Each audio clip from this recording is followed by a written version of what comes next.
Thank you for your continued support of this series, Why I Think Curse of Strahd is so good. Before we continue, you should know this contains spoilers. Although we won't be going into every minute detail of every location or gameplay element, it is important to be warned.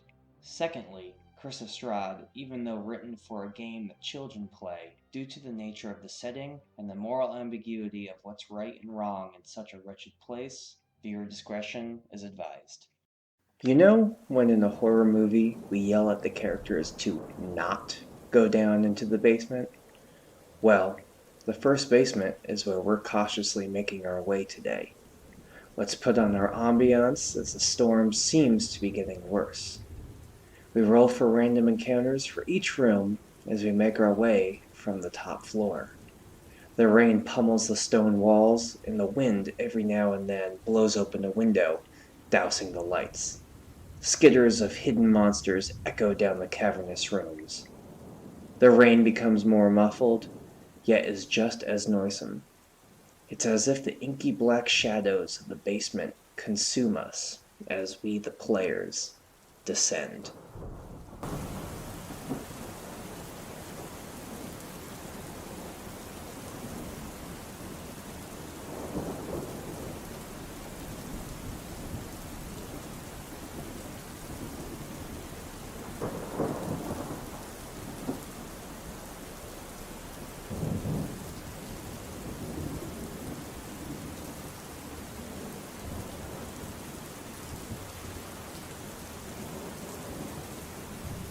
Depending on how you see it, the Larders of Ill Omen is either the first sub-basement or the castle's only true basement.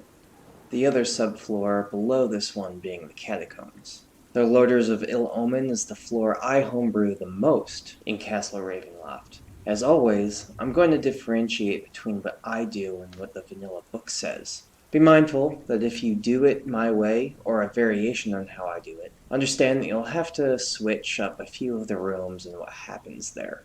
First things first, let's talk about the elevator trap. I don't like it. Not because it's confusing or even out of place. Strahd does like to mess with people, but I don't think anyone's really afraid of the sleep spell that it throws at you.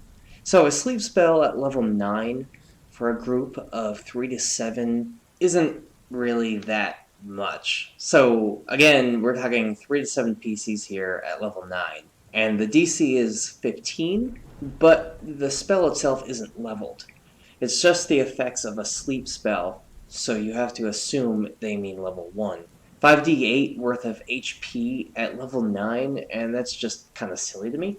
I don't mean to get too stuck on this, but come on. The trap is elaborate and well thought out, but a non-leveled sleep spell at level 9 is... why bother? But if they have elves, it's just not going to really work out the way that it wants it to. Whatever, just replace the sleep spell with a vampiric mist, and make the characters have to fight one of those whilst trapped in a small elevator. That's really fun. They don't have a whole lot of room to maneuver. But that's all I'm going to say on that. Okay, now with my gripe of the trap out of the way, we're going to arrive in the servants' hall, first assuming that you're coming down along the long stairway. Here, depending on how the DM runs the floor, the PCs will most likely run into Cyrus Bellevue. He's an original character from Ravenloft, and I always wondered if Castlevania borrowed from Castle Ravenloft. Ravenloft was published 3 years before Castlevania on the NES. Cyrus Bellevue, Simon Belmont. However, unlike Simon Belmont in Castlevania, Cyrus Vanilla by the book works for Strahd and is no hero. If he can, he'll lead the players to the elevator trap and try to bring them to Strahd. He has a hag's eye on one of his necklaces, which also has a key to the chests that we found on the top floor of Ravenloft. He's a mongrel folk, which is an interesting Curse of Strahd specific enemy type. Basically a magically altered human. They are humanoid with animal parts in places of, human parts. I say if you really want mongrel folk to be creepy, have the party encounter them way before Ravenloft, and make them wonder what the heck these creatures are. Remember that operating room upstairs? That's where some unseen, crazy surgical person places grafts of animals onto unwilling people while awake. Now, be careful with this because that can trigger people's real life fears, including mine. Who wants to be awake during a forced surgery? Anyway, this room is fairly unremarkable. However, I like to run Cyrus more like the man from the Silent Phantom of the Opera movie, which is who we see in the beginning. He carries a lantern and is more afraid of Strahd than he is an ally of him. He sees the players and makes the shh gesture, as on a far wall we see a shadow project, then disappear. Ravenloft invokes a creepy black and white horror movie vibe for me, and this is how I continue to deliver it. Remember, that is homebrew. From here on, not to do a disservice to the book, I'll try to give you a tour of vanilla style first, then chime in with my homebrew. The players either get away from Cyrus, defeat him, or befriend him. They may go into the wine cellar next. Not much here that I can change. Possibly make the black pudding that bursts out of one of the many rotting casks an ooblex, if the party is too cocky at this point. Now we enter the kitchen, which has a very foul odor. Curse of Strahd isn't against throwing some humor into the game to break up the horror, and this is definitely one of those rooms. The kitchen has a cauldron with zombies being cooked. And unlike Jonathan Harker, who survived on bugs when being trapped by Dracula, Cyrus apparently survives on cooked zombies. If the players look into the cauldron, a couple weakened zombies will pop out and attack. But if Cyrus is with the PCs, he'll just beat them back into the pot with a wooden spoon with the line, "My cooking gets out of hand these days." The image of that is funny enough to temporarily break the tension, which even I agree is smart to do every now and then.